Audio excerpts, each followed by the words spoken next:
Bagi yang suka tolong like and share.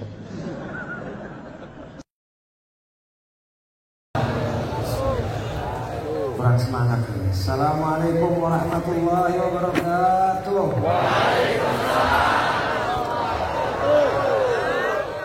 Bismillahirrahmanirrahim. Alhamdulillahirabbil alamin. Wassalatu wassalamu ala sayyidil wujud wa asbabil wujud Sayyidina Muhammadin sallallahu alaihi wasallam. Alhamdulillah. Pertama-tama saya ingin sampaikan salam hormat dan terima kasih kepada sahabat Abah Antu dan keluarga, semoga dikasih umur sehat walafiat. Dan selanjutnya saya ingin menyampaikan salam hormat ta'zim kepada para habaib, para kiai, para sahabat, para hadirin yang dimuliakan Allah semuanya. Tidak bisa saya sebutkan namanya satu persatu. Alhamdulillah, ini hari kita diberi satu nikmat, yaitu masih bisa bernapas. Ini hari kita masih bisa bernapas, masih bisa berkumpul sebagai undangannya Tuan Guru Syekh Abdul Qadir Jilani Qaddasallahu. Nikmat ini tidak akan bisa kita ganti, dan nikmat ini tidak bisa kita atur, nikmat ini tidak bisa kita upayakan. Hanya mereka-mereka saja yang diundang oleh Tuan Guru Syekh Abdul Qadir Jilani yang bisa hadir di hari ini. Alhamdulillah, alhamdulillah, alhamdulillah. Saya melihat ini hari ada satu perubahan sedikit. Yang biasanya di acara-acara haul Tuan Guru yang hadir banyak orang-orang sepuh-sepuh atau yang tua-tua. Namun ini hari pemudanya lebih banyak, pemudinya lebih banyak, dan bersedia duduk capek-capekan, tidak tidur, berdesakan untuk berkumpul. Ini ada sebuah isyarah besar, isyarah dari beliau sendiri. Dan Tuan Guru Syekh mengatakan dalam salah satu wejangan-wejangan beliau terhadap gurunya, siapa yang mengadakan haul saya dengan niat ikhlas dan mahabbah, maka saya akan hadir zahiran wa batinan. InsyaAllah kita diberi rezeki bisa bertemu langsung dengan beliau, dan beliau ada hadir di sekeliling kita. Dan sepaket ketika beliau turun, pasti aulia-aulia yang lain turun dengan beribu-ribu malaikat yang hadir beserta Nabi Allah Khidir dan Nabi Allah Ilyas ada di sini. Maka janganlah sedikit pun punya rasa suudzon, berprasangka baiklah terhadap semua yang ada di sini, karena mereka di sini sudah dibersihkan dosanya ketika masuk depan alamat rumah, sudah dikabulkan semua keluh kesah dan doa-doanya yang hadir. Karena menghadiri haul Tuan Guru Syekh bukanlah sebuah acara atau sebuah kumpul-kumpul atau sebuah pengajian biasa, melainkan seperti yang saya ungkapkan tadi adalah undangan beliau. Beliau sendiri yang mengundang satu persatu. Maka ini hari kita sedikit ulas slogan tadi pagi saya dikasih kabar di sini adalah damaikan hati kita dengan mengingat Ilahi. Kita kembali ke asas awal penciptaan kita sebagai manusia. Ketika Nabi Adam diciptakan di surga Allah dan diberikanlah semua kerajaannya, maka diperintahkan semua makhluk Allah berikut malaikat-malaikat untuk sujud kepada Nabi Adam, kecuali satu, iblis, syaitan rajim yang membangkang. Walaupun beliau lebih pintar, lebih lama beribadat, lebih banyak beramal, tetapi karena satu titik sombong di dalam dirinya, maka hilanglah semua kepintarannya, itu menjadi hamba yang bodoh, yang akhirnya diusir oleh Allah dari surganya. Ketika diusir, iblis mengajukan proposal, ya Allah, izinkanlah aku hidup sampai akhir zaman. Maka Allah kasih tender dimenangkan. Selanjutnya mengajukan proposal yang kedua, ya Allah, izinkanlah aku menyesatkan sebanyak-banyaknya Adam. Diberi izin oleh Allah Subhanahu wa taala, kecuali hamba-hambaku yang ikhlas. Maka keikhlasan itu sendiri adalah kesaktian yang terbesar. Keikhlasan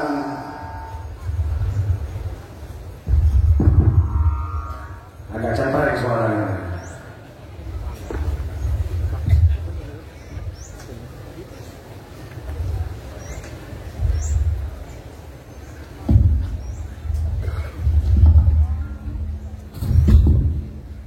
ngomongin iblis sedikit udah ngamuk deh speakernya dulu Ustaz.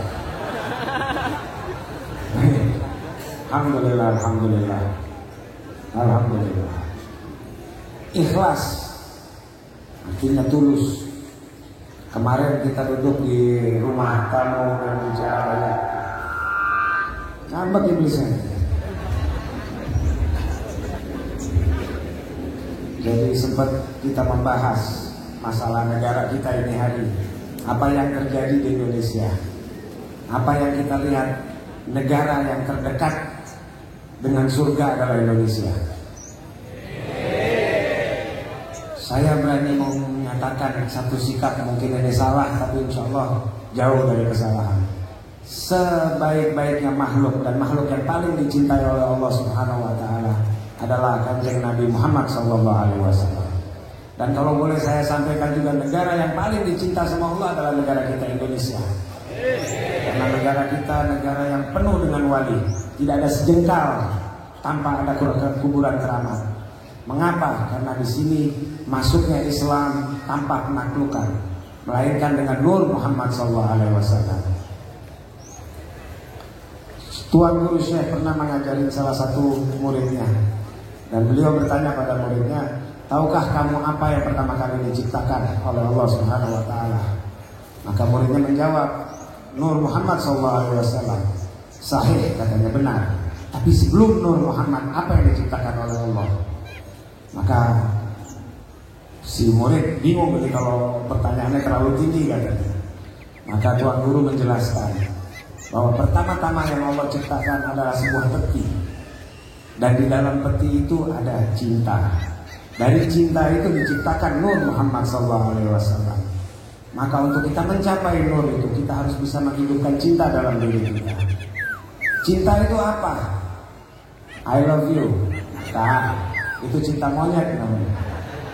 Cinta adalah Allah itu sendiri.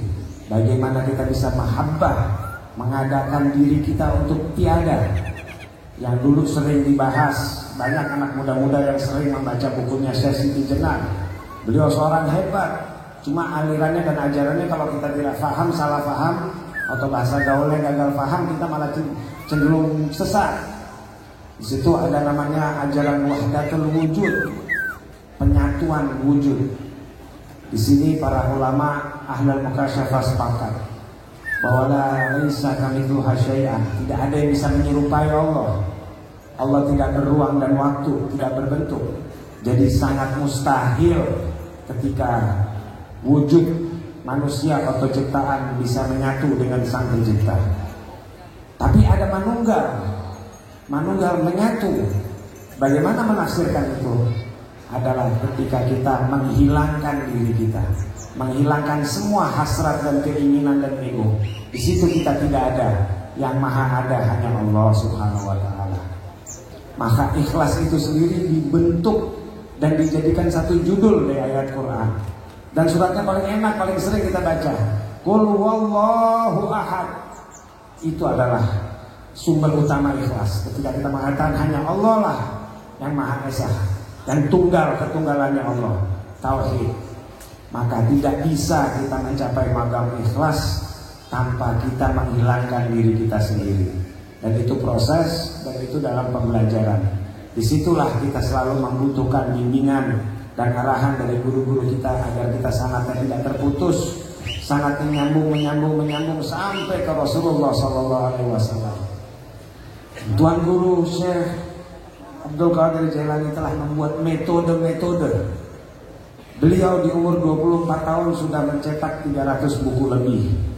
Dan bukan hanya dalam pelajaran-pelajaran agama, termasuk beliau ahli matematika, ahli kimia, ahli keuangan, ahli kedokteran, ahli biologi, ahli fisiologi. Mereka itu mempunyai akal-akal yang melebihi batas-batas manusia. Namun apa yang beliau lakukan dalam hidupnya? Ketika seseorang masuk ke rumahnya, beliau menangis lihat rumahnya karena hanya ada tikar satu di rumahnya. Tapi beliau setiap pagi memberi sarapan 25.000 orang makan. Setiap siang memberi 25.000 orang makan. Selama hidupnya setiap hari 10.000 orang mu'alaf masuk Islam di tangan beliau. Dan beliau berada di 70 tempat setiap hari. dengan sir-sir dan karolah berada pada trek yang benar, treknya Tuan Guru, treknya Syekh Abdul Qadir Jailani yang merupakan Sultan al-Aulia, gurunya para wali-wali semua. Indonesia ini hari sudah ada sekat-sekat antara ustadz, antara gus, antara habib, dipolitisasi. Padahal tugas-tugasnya para ustadz, para ajengan, para kiai, para habaib adalah membimbing masyarakat ini, membimbing masyarakat ke jalan-jalan yang benar. Tidak ada urusan sama pemerintahnya seperti apa atau negara seperti apa, yang kita taat sebagai satu negara berbangsa. Tapi tugasnya ulama, tugasnya habaib, tugasnya ajengan adalah membimbing manusia dari jalan yang tidak benar ke jalan yang benar. Yang masalah menghukum nanti biar hakim yang menghukum. Ada dua hakim, ada hakim MA sama ada hakim akhirat nanti. Kalau yang di dunia masih bisa 86, kalau di sana tidak ada kata 86. Nah.